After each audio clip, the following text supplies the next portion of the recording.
How's it going? Well, today is Easter, so happy Easter to everybody. Hope you're doing good. Haven't been in the shop all week, because I'll tell you what, the first couple times I did carbon fiber, I wore gloves, I wore my welding jacket, no problems, and then a couple times after that, I forgot. I didn't wear gloves or anything, but I always remembered from building houses, whenever you were working with any kind of like fibers, like, insulation, the first thing you have to do is take off, your outer clothes, shake them off, get all the fibers out. But then you go take like a cold hose, and any part that's been exposed, you wash off, and it closes up your pores and makes it easier to wash off all the fibers and all that. So I never had a problem, but this last time I think I did two things wrong. The first thing is, in my shop and outside of my shop, I have two hoses. Compressor hoses set up. After I get off the grinder, I sprayed, my clothing off and everything so I don't track, metal or whatever I'm grinding through the rest of the house. Then I've also got one outside the shop, to go over again. But I think my big issue is with the carbon fiber, I need to use a vacuum and not a hose, because I think the first thing I did is I got off the grinder and I sprayed myself down, which just made the, fibers probably go into my skin deeper. And then I jumped in a hot shower, opened up my pores. So for the last week, I have just been, like you can see, I'm not wearing a watch. Like my arm is all broken out, my legs are all broken out because I was wearing shorts. So yeah, from now on, I'm wearing pants today and all that, but man, it has been hell. Anyway, I came down this morning and I started working on this. These, are how big. I went ahead and I sanded them up, but they just look so big and gaudy to me. So I've been taking them down. I took them down to this size, but I've only got so much I can do because of the angle. They still look just a little bit too big to me, but I think they should be okay. So I went ahead and, I'm not using ebony for this one, so 45, that should be okay. Now I just have to, line it up, cut it off. Then when we glue it up, I just got to make sure right here is all finished before we do anything. I got to hand sand it off, probably up to like 800 or something. And then I'll take a Dremel, or either a Dremel, I was thinking maybe I'll just take a drill bit on the drill press and just drill in a bunch of little holes on both of them so the epoxy holds better. So there's where we're at with this. I've never used 5160, so I got some. I've been thinking about what to do. I kind of want to make a, like a hidden tang on this too, with a stainless steel bolster that goes out and out. But I'd have to make this thinner. And I was thinking maybe I'd take like a 3-piece, where you take the piece of wood, and then in the middle one you cut out what the tang is, and then you do 3 pieces. Murray Carter does them a lot. But I don't know, we'll have to see. I got 2 pieces, so it should be interesting to try some 5160. I might just make this a regular knife, because that's another thing I've been thinking about. I don't think I should do any more like 3 or 4 knife builds. I think I should just do one knife at a time, because it takes so long, and I get kind of frustrated, and this is the first time I've even been down in the shop all week. Now I was itchy as hell, but a lot of it probably has to do with, worrying about doing this and all that. But this got glued up, came out nice, all all nice and tight. Feels really nice in the hand. So I have to hand sand this, have to finish these scales. That should look nice. I'm gonna go do this other bolster. I made new pins. I figured out what the problem was with that too. With the pins being so small on my lathe, as it's coming across, it's so skinny that it starts bending out, so it starts tapering in. So what I did is I just made it like this thin here, and then put it in the drill like I showed you, put it on the grinder. So now these are nice and straight. These molybdenum drill bits work real nice. I went ahead and drilled the other bolsters. So I have been doing a little bit of work here and there. I just haven't been filming it. And let's get back to filming and get you a video. Off camera, I went ahead and made it a lot smaller. I think that looks a lot better. It was way out here, and like, also I went and got screws, so I can always just screw it to tighten it down. But what I'm gonna do now, you know, I put them together like this so I can have them about as even as possible.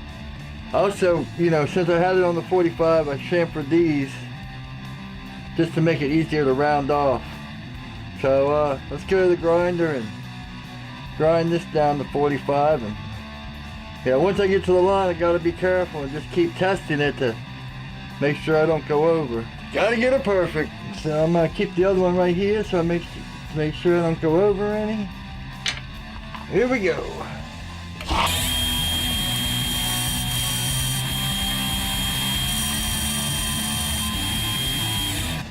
Oh yeah, I almost forgot, gloves. The stainless steel gets hot quick, so this is the one time you will definitely see me wearing gloves.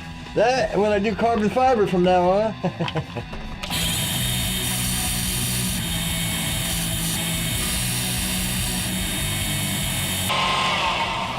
Oh, I know what I did. I'm gonna cut this off on the bandsaw to a little bit before that line. That's what I'm forgetting.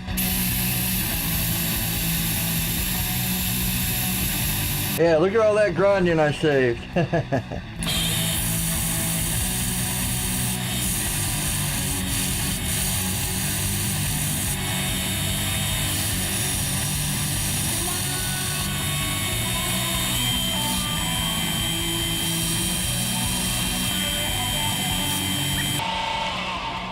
This glove is not heat resistant. Look, it's melting off on the... Oops. Maybe I should have both gloves heat resistant. There we go, little tip. Use heat resistant gloves. These are the gloves I use when I do kydex to hold on the oven or on the little waffle pan or whatever it's called. Alright, almost done. Just a little bit more.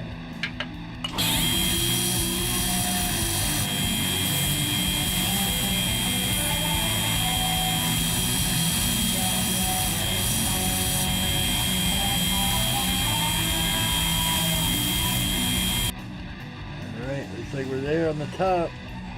That's it. Alright, now I'm just going to chamfer these edges. I'm going to try to keep it with like that, like an 1/8 inch all the way around. Here we go.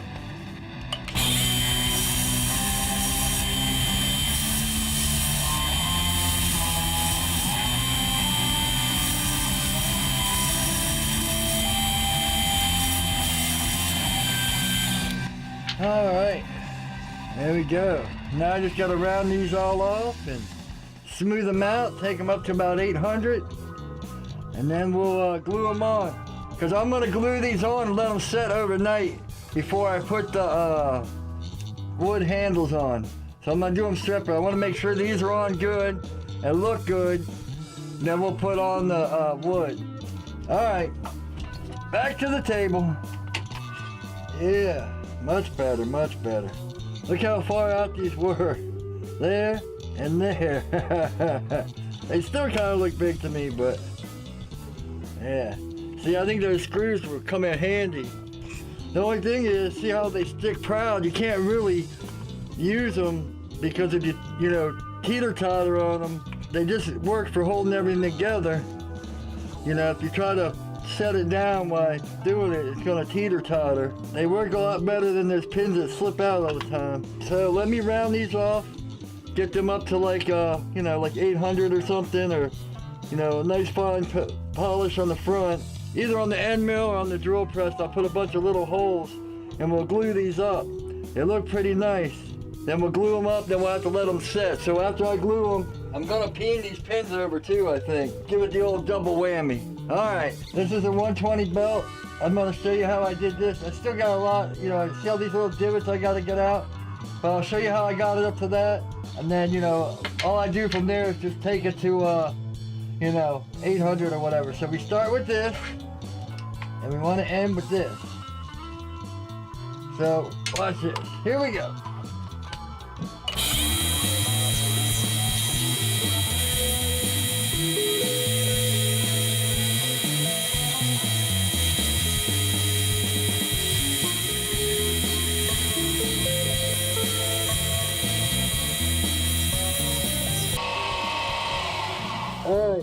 Now for this front, I'm gonna start out going against the grain how I want it, you know, just to get more leverage.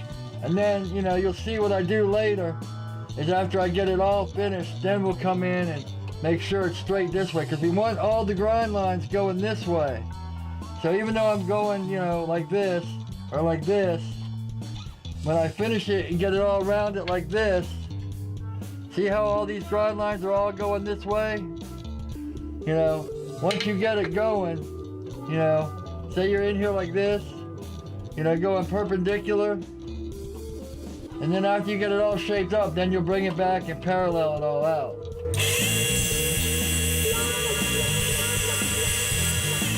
Yeah, see, this gives me leverage. I can hold it off the belt, you know, and not worried about it being pulled out of my hand. Because if you're sitting there holding it like this, you know, you don't get as much grip. So do whatever you can like that, and then come back and, you know, finish it out.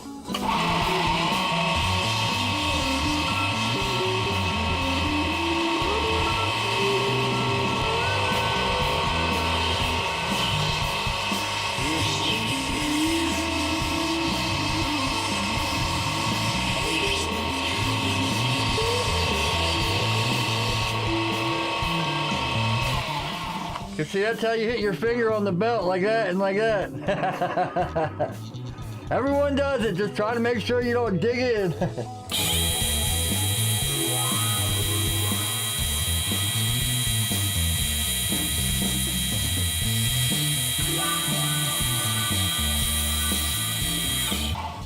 That's the other thing, make sure they're starting to look kind of good. You can see there's still scratches here I gotta take out.